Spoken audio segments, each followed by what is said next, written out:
Hi guys, welcome back to my channel and welcome if you are new. My name is Tina. Welcome to Tina Wonderfully Made. And if you have not watched my July reads or TBR, I will put that link of that video in the description so you can go check that out and see what I'm reading the month of July. So with all that being said, let's get started. Okay guys, so I had somewhat of a good reading month for June. Like, here is my little TBR basket. I keep this basket on the bottom of my shelf with the books that I'm reading for the month, so that way I can just grab it while I'm sitting here in my little reading chair in my corner and pick a book to read or all that. So I have all the books that I've read or am reading right now, because there is one book that I am continuing into the month of July because I'm buddy reading with my friend Blossom from Blossom Ramos here on YouTube. Or we're reading a book together and I am loving it so far, so I will talk about that one, which will probably be the last book I will talk about.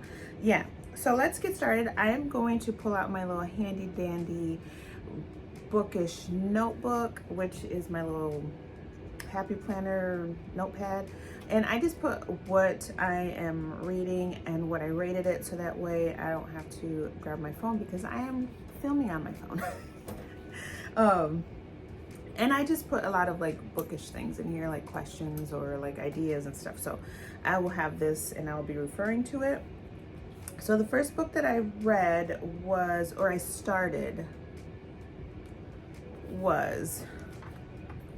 The Thursday Murder Club by Richard Osman. I started this because one of my bookish besties, Alex, was gonna start a book club, and this is the book that she picked, or that was recommended to her to start. So I was like, let me get this book. I need to read it. I started it, and this is how much I got into it because I DNF'd it. I mean, granted, there have been so many good comments about this book. There has been nothing but like high reviews on this book. I just could not get into it. I was excited to start this. Like, I was so excited.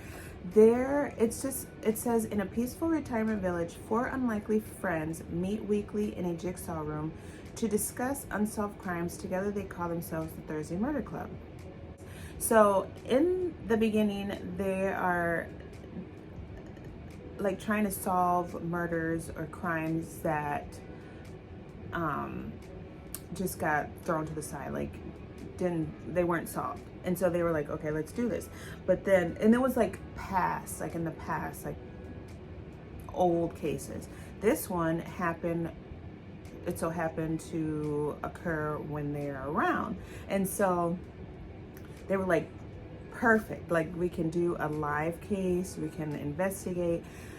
I like the concept of the story. However, it just did not grasp my attention. Like, I mean, it could be a great book. Maybe I will just soft DNF it and then eventually pick it up. I will leave this bookmark or a bookmark in the page I left off and eventually pick it up or slowly read through it. But it just did not get me. Like, and if you liked it, let me know. Like, if you think I should continue, because I left off on page 80. It's like the middle of a chapter. Like, if you read it and you think it's like amazing, I need to continue, because I know this is a whole series. Please let me know, because I wanted to really like it, because I am definitely like a murder mystery thriller girl. Like, this is a retirement home, and it just, I would hear people say it's like Golden Girls meets like CSI or something like that. Like, and I'm definitely a Golden Girl like fan. So if you did read it, let me know. The next book that I read, you know what, let's do the one before I read that. This one was T.D. Jakes' Women Thou Art Loose, and this is the novel. Beautiful story. I read through this so quickly. I gave this a 4-star. The only reason why I gave it a 4-star is okay, TD Jakes, you are the author, but why do you have to put yourself in the story? Like, he's a pastor, like, he's a bishop or whatever in real life, but he also made himself that in the story. Like, that was like a turn off to me. So, but it's about a woman that, like, her name's Michelle. I'll just read the back. It says, her name is Michelle. As a child, she called her grandma Mama, her mother by her first name, and her mother's boyfriend's uncle.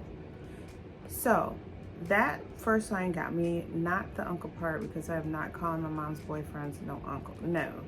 But I was raised by my grandma and my grandparents, and I did call my grandmother Mom. So, and then I called my mom by her name. So a lot of stuff in the story just got me because it's like real life to me.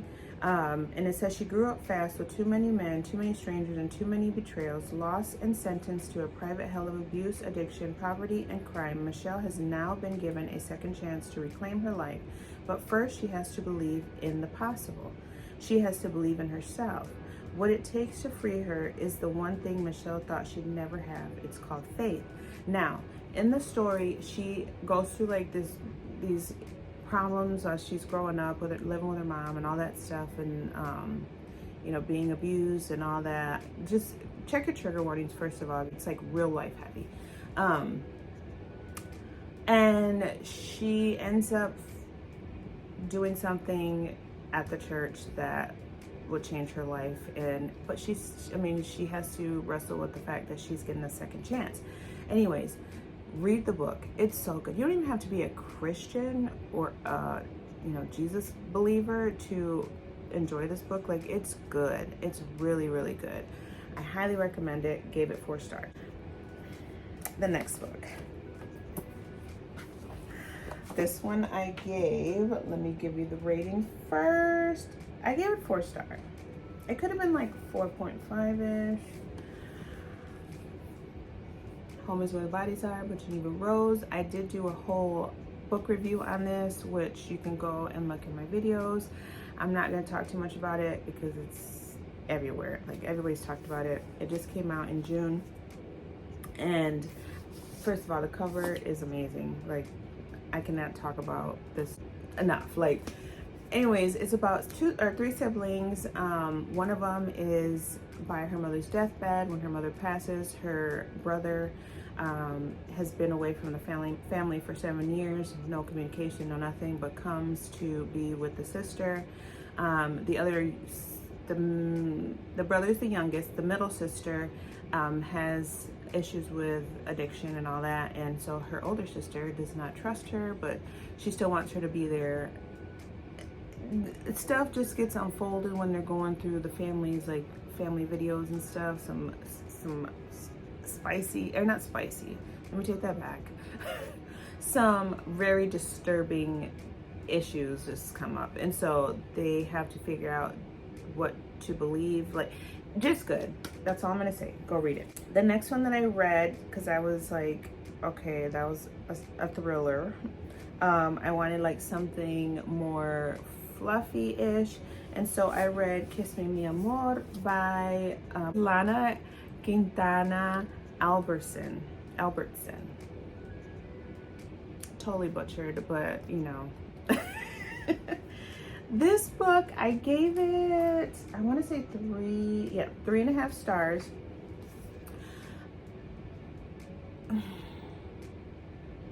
It was good, okay? It took me a little bit to get into. However, I loved the family dynamic that this author portrayed in the book. If you are in a Mexican family, a Mexican household, like strict family, like, I'm not Catholic, but I was raised by a strict family, Hispanic family, Mexican family. But this book, like, they're diehard Catholics, and diehard Mexicans. Like, the dad was something.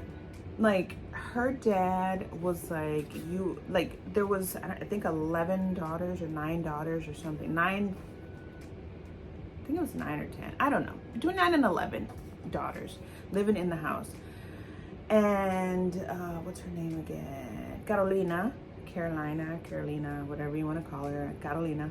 She was the oldest, and she was like, I think early 20s, maybe like, I think she said 23 or 26, but she was still living at home because she was not married. She didn't want to get married. She wanted to run her family's farm, but she could not leave because according to Mexican households, well, this family, all families different. Her father was like, if you're not married, you can't move out. You need to get married first and have kids. Like, that's the woman's place. But she was like, I don't want to get married. I don't want kids. I just want to run this farm. Then Enrique is part of another family that's like millionaires, and they have their business that they work with like other small businesses to like cultivate and help with their like growing business and all that stuff. So he wants to work with Carolina. Carolina has her sister working as her assistant, and the sister ends up responding to an email that Enrique had sent, posing to be Carolina, and was like, yeah, come, I want you to, you know, see my farm and how things work. I want to work with you. Carolina had no idea. He shows up with his brothers and some cousins, and Carolina's confused, like, what is going on? I don't want nothing to do with this. I just want to run the business. I don't want to work with anybody. Like, I figured out that I can help my farmers, you know, with better working conditions, all that, like on my own. I don't need anybody. And it's just, it's good. It's really good. Don't get me wrong.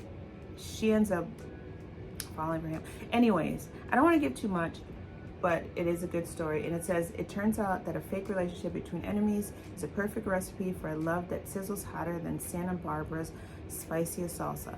So as you can tell, it's a fake dating trope, and I like it. However, Carolina started to get on my dang nerves. She did an amazing job as far as like sticking to what she believed, and she wanted to empower herself and women, and you know, she wanted to work in hopes of helping like the farm industry, and Enrique was more like, he was like a player. Like, he had women all the time stuff, but when he met her, he was like, yes, she's a real deal. I love that she is business focused, like she knows what she wants.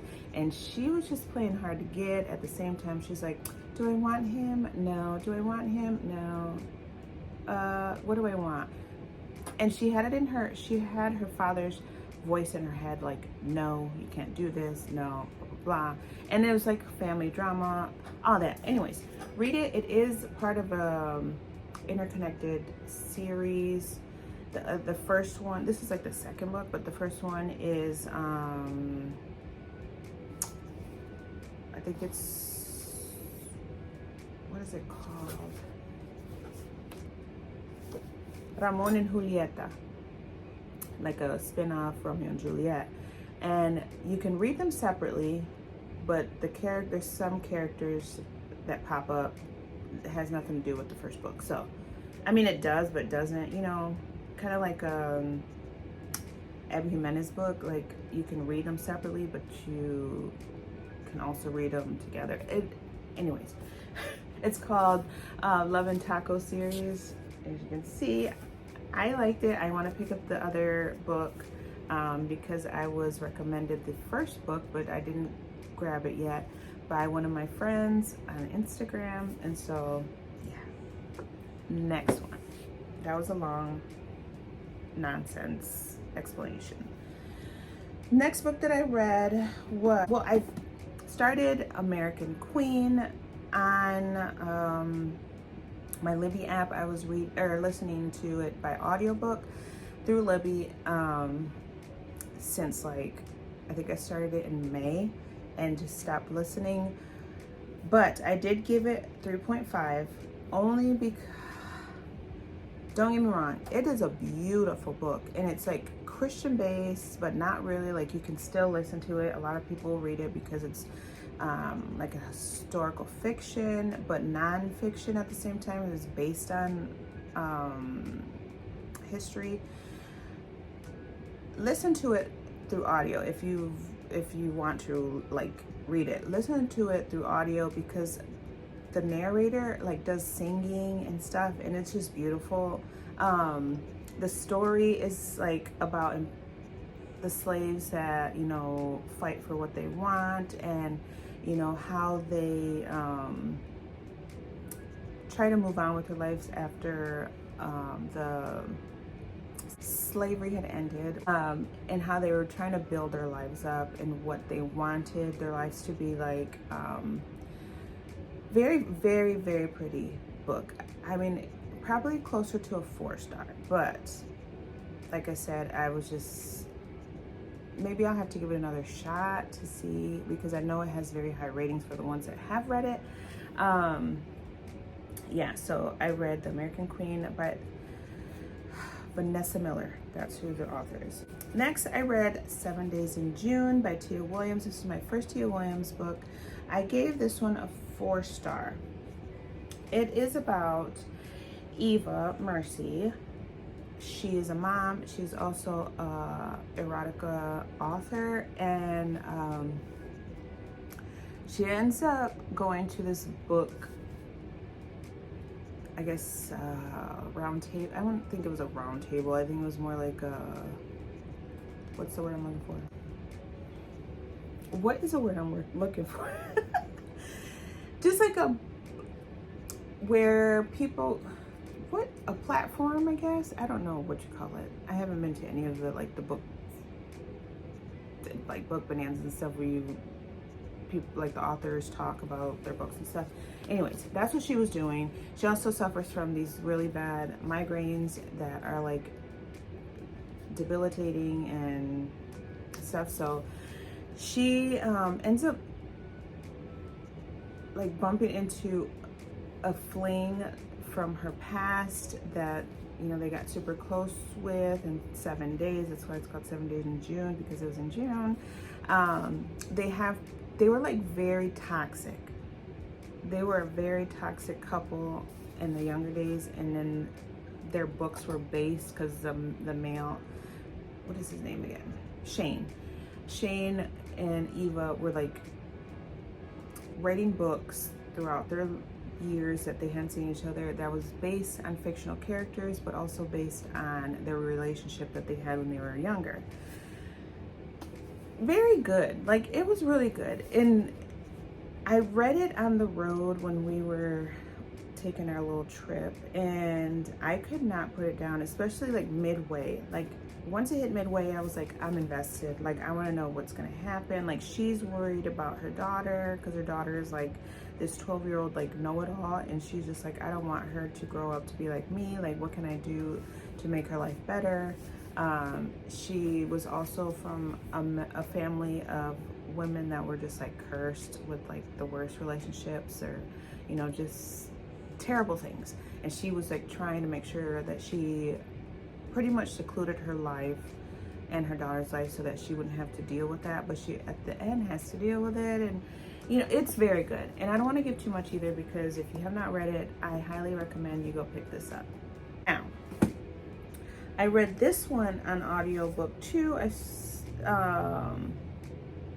was like a 4-hour quick book, like on audio. If you read it by yourself, like, it's probably longer. Anyways, it's My Sister's Serial Killer, and I'm not even going to pronounce that name because I would totally butcher it.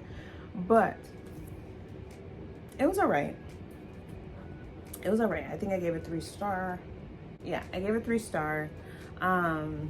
It's just these two sisters. One of them is like the older sister, and she's like the responsible one, while her younger sister is like out doing her thing, and she is just murdering left and right. And her sister's like trying to make sure that she doesn't do it again. She also has to like jump in to help clean up her sister's mess, and she is expected by the parents to do more than what she needs to, you know. And she's like trying to live her life, and it's a good book. I liked the audio book narrator as well. Like, she had the accent, she had, you know, the charisma, all that.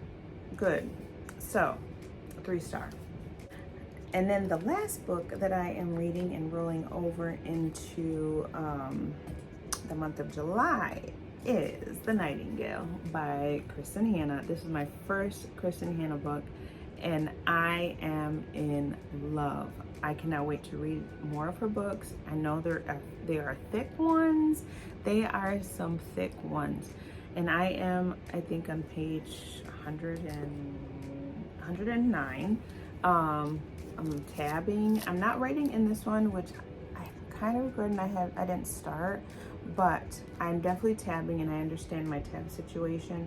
And so, yeah, I'm buddy reading this with my bookish bestie, Blossom, and we are having a good time with this. Like, there was one quote that, let me see if I can find it, that we both were like, oh my gosh, like we highlighted the same thing, or like noted the same thing. This one was like just the first sentence, and I tabbed it. It's not the one that I'm talking about, but it says, or did I? Is this one? Yeah, no, this one is. It's like the first, or what we both were like, okay, hooked us. First sentence. It's, if I have learned anything in this long life of mine, it is this. In love, we find out who we want to be. In war, we find out who we are. Isn't that, like, that is just like something. In war, we find out who we are. So, yeah, I am loving this book. I am loving it. There is, I've cried, like the first chapter, I had some tears. Right now, I'm just like in the chapter I just finished, which I think is chapter 9. No, chapter 8 I just finished. My mouth was on the floor, like, and let me read the back so that way you have an idea of what's going on. It says, with courage, grace, and powerful insight, best-selling author Kristen Hanna captures the epic panorama of World War II and eliminates an intimate part of history seldom seen, the women of war, or the women's war. The Nightingale tells the stories of two sisters separated by years and experience, by ideals, passion, and circumstances, each embarking on her own dangerous path towards survival, love, and freedom in German-occupied, war-torn France. A heartbreakingly beautiful novel that celebrates the resilience of the human spirit and the durability of women. It is a novel for everyone, a novel for a lifetime, and it definitely is. Like, growing up, I was not a history person. I hated history until I got to college. I had this one professor that just made me fall in love with it. And so I feel like I am definitely a historical fiction girl. Like, this one, I believe, is my first. I could be wrong, but definitely one that I was like, I would have never expected to pick up. So go ahead and read it. So good. And I totally agree with everyone that has given this 5-star, 6-star on Goodreads, and just what they say. Like, I'm only in I have just finished chapter 8, and I am in love and I'm invested, so I cannot wait to finish this book. That is it, you guys. Hi guys, it's Tina from the future. So when I went back to edit my June wrap-ups, totally forgot a book that was a highly anticipated read, and that is The Housemate is Watching by Frida McFadden. I know there was a big hype about this new book coming out. I got to read it on my Kindle, and so let's talk about it. I gave it a 4-star, only because of the ending. If I wouldn't have made it past halfway, I would have given it a way lower score, and a lot of people are saying that too. I did like how Millie is like a grown woman. She has her life as far as being a wife and a mother. But I was just waiting for like the ratchetness of it all. Like I was waiting for her to be the Millie that we seen in The Housemaid and The Housemaid's Secret. The way that she thought from beginning to like at least the middle was like, girl, can't you see? And then Enzo, don't get me started on Enzo. Like he used to be my favorite, and then through this whole like half of this book, I'm like, this dude, the way that he was just like nonchalant, like just didn't care what was happening around them.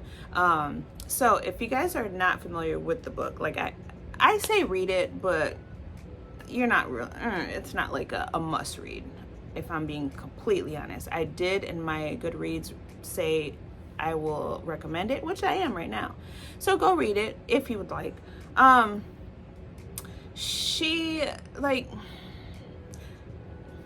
the way things were panning out in the beginning, first of all, both neighbors were irritating me all the way down, just irritating me. And so Enzo just like brushing it off, like, like they're okay, like, and then the neighbor with the kid on the leash, like that was like kind of weird, like something ain't right in this neighborhood. I had, like, it took me 5 days, literally. It's never taken me that long to read a Frida McFadden book, I don't believe. Like, it took me 5 days to finish this book, and that was because I was not really interested in the beginning. Once it got to the end and stuff started unfolding, the plot started twisting, then I was like, okay, let me see what this is about. Towards the end, I'm like, okay, there's some stuff popping off. Let's continue reading. And it did. Like, it delivered, not in a Frida McFadden way, if you know what I'm saying. Like, if you've read Frida McFadden books, like, it did not Frida McFadden, you know? So, go read it if you'd like. I liked it, but I didn't love it like other Frida McFadden books. Now, on to ending this June wrap-up. Those are the books that I read in June, and I loved it. Like, I've loved every second of it. Now, if you have not seen what I'm reading in July, like I said, check out that video. I will have it in the description. Until next time, remember that you are fearfully and wonderfully made. Talk to you later. Bye.